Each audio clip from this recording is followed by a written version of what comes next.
Assalamu alaikum. Welcome to the e-learning program on Islamic sale contract. In this module, you will learn about trading, the basis of Islamic finance, the law of contracts and the sale contract, binding and non-binding contracts, valid, invalid and voidable sale contracts, Khiyars or options to rescind a sale contract, types of contracts in Islamic finance.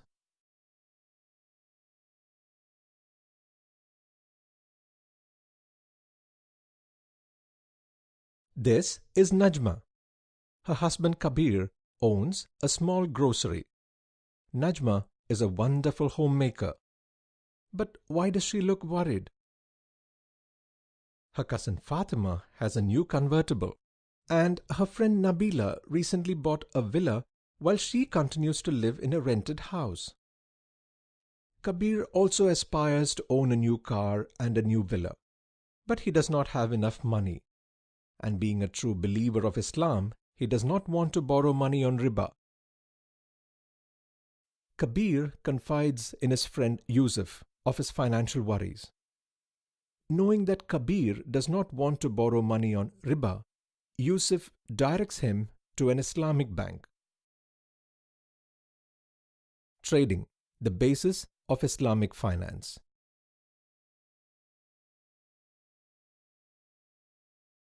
At the Islamic bank, very soon Kabir grasps the fundamentals of the Islamic financial system. He is also introduced to the various financial options, which are broadly based on the principles of trading and the contract of sale. Islam puts emphasis on trading for acquisition of wealth. The Holy Quran says, Allah has allowed trading and prohibited riba. The law of contracts and the sale contract. What is a sale? A sale or bay'ah happens when two parties exchange a thing of value with either another thing of value or cash with mutual consent. A sale, aqd al-bay'ah, may be in the form of cash, credit, or a forward sale. Islamic banks purchase goods with cash payments and sell to their customers on credit.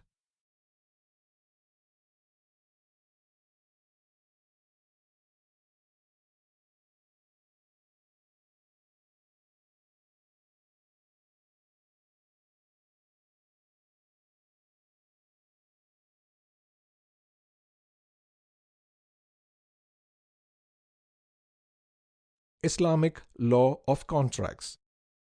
The contract law is laid down by the Holy Quran and the teachings of Prophet Muhammad, peace be upon him. It is further elaborated by Islamic jurists. The two underlying rules of any contract would be prohibition of riba or interest and prohibition of gharar or absolute uncertainty. Binding and non-binding contracts.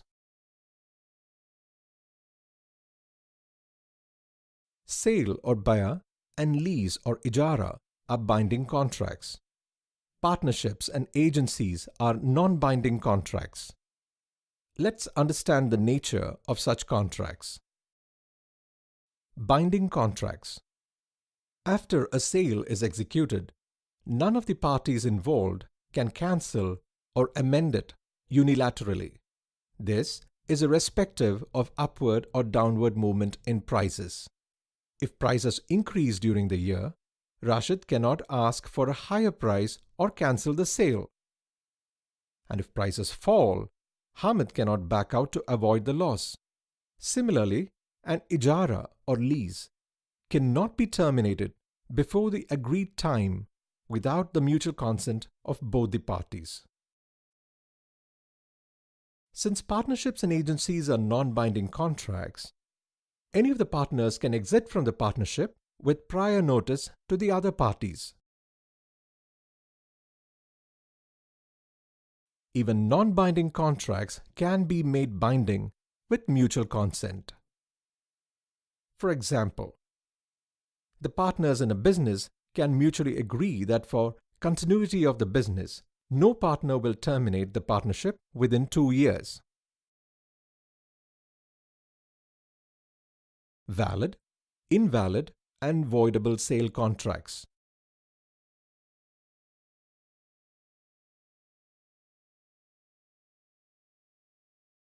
From the Sharia point of view, a contract can be valid or sahih, invalid or batil, or voidable or fasid. There are certain conditions for a valid sale contract. Contracts that do not fulfill these conditions are considered invalid. Let's take a look at the conditions for a valid sale contract. 1.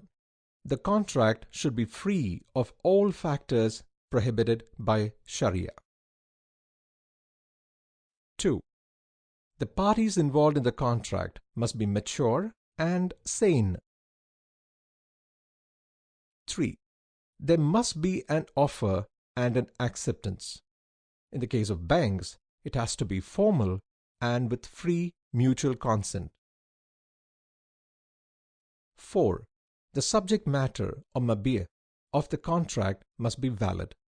As a rule, the subject matter of a sale should be existing, valuable and usable, capable of ownership, capable of delivery, possession, transfer of title, specified and quantified.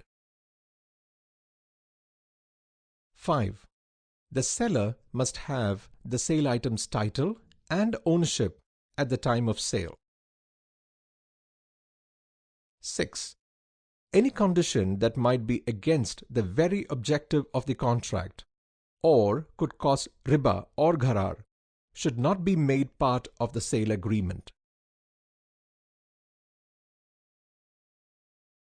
A sale contract would be valid when all elements of a contract, such as form, offer and acceptance, the subject matter, the price, and the contracting parties are found to be in order. Let's take a look at the components of a valid sale. There should be a contract or transaction. There should be parties to the contract. There should be a subject matter. There should be a price. And there should be delivery, or giving and taking possession. Voidable sale contracts.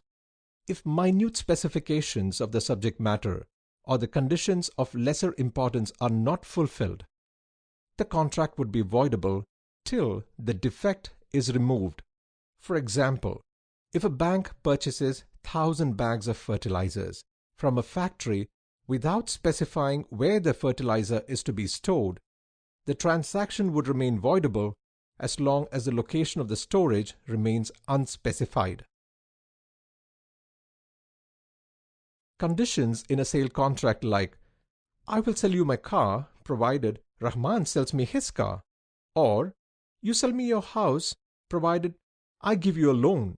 These create gharar and make the contract invalid. Some other invalid sale transactions. Sale of debt for another debt. Debt cannot be exchanged for debt except at par as a general rule. A debt can be assigned provided it is at the par value and the holder of the debt instrument has recourse to the original debtor. Sell and buyback. If a person in need of cash and not any commodity approaches a person with excess liquidity and purchases a commodity from him for, say, 100 dirhams on credit and then sells it immediately to the same person for 90 dirhams on cash payment, it is buyback and not valid. If the purchased commodity is sold to any third party in the market, it is tawarruk. This is permitted according to a majority of Sharia scholars. Khiyars or options to rescind a sale contract. Kabir, having a cautious nature, naturally wants to know about the options he has to retract on a contract. He learns the 5 options where he has the right to rescind a sale contract. What are the 5 options to rescind a sale contract? Option of condition. The seller has an option to dissolve the sale within a specified period without any reason whatsoever. However, this option is available only if provided in the deal. 2. Option of inspecting goods. Goods, if not as specified in the contract, can be returned after inspection. Such an option should be provided for in the sale agreement. For example, Kabir buys a house on the basis of specifications without seeing the house. It is agreed that the deal would be finalized only after inspection of the house by the family. Here, Kabir would have the option to cancel the deal after inspection. 3. Option of defect, where the goods can be returned if found defective. This option can be exercised even if not provided in the deal. 4. Option of quality, where the seller has specified a certain quality for the goods which the buyer finds absent. For example, Kabir buys a car from the seller who has specified automatic gear transmission. However, when Kabir uses the car, he finds the transmission to be manual. Kabir can rescind the contract. 5. Option relating to price, where goods are sold at a price higher than the market price and the buyer is given the impression that he has been charged the market price. Types of sale contracts in Islamic banks. Kabir learns about the different types of contracts he can enter into with an Islamic bank to fulfill Najma's wishes. He can get various assets with financing facilities from the bank. Murabaha, or a cost-plus sale, is a contract where the seller declares the costs and adds a profit upon mutual agreement with the buyer. For example, a contract with the Islamic bank buys a car and sells it to Kabir with an agreed profit margin. Diminishing musharaka, also known as partnership financing, is another common financing technique used by Islamic banks. For example, a contract where the Islamic bank purchases a house in partnership with Kabir. Ijara is a hire or lease contract where a physical asset or services or expertise are hired against payment. For example, in Ijara, the bank purchases a car and leases it to Kabir. The bank will be charging rent and may also cover its cost. At the end of the lease, Kabir may purchase the car from the bank at its fair value. Tawarruk is a means of generating cash by way of trading, which combines 2 separate sale and purchase transactions. For example, Islamic bank sells an item to Kabir on deferred payment basis and then sells the same on behalf of Kabir to any third party to generate liquidity for him. Salam is a trade-based forward financing technique in which the commodity purchased becomes a debt owed by the seller. For example, a contract where Kabir sells ready-made garments to the Islamic bank at a future delivery date against spot payment of price. Istisna is a kind of forward sale where a commodity is transacted before it comes into existence. For example, a contract of works in which the bank enters to construct a house for Kabir. Let's recap what we have learnt in this module. Sale or bay' happens when one exchanges a thing of value either with another thing of value or with cash with mutual consent of both parties. The law of sale is the basic model of the Islamic law of contracts. The conditions for a valid sale contract. For a contract to be valid, the wording of the contract is very important. there should be an offer which is accepted, and the contractors must be sane and mature. The 5 khiyars or options to rescind a sale contract are khiyari shart, option of condition to revoke, khiyari royat, option of inspecting goods, khiyari aib, option of defect, khiyari wasf, option of quality, khiyari gaban, or option of price. You may now reinforce your learning by going through this topic in the illustrated textbook and check your comprehension of the subject by attempting the questions in the workbook. In the next module, we will learn about murabaha.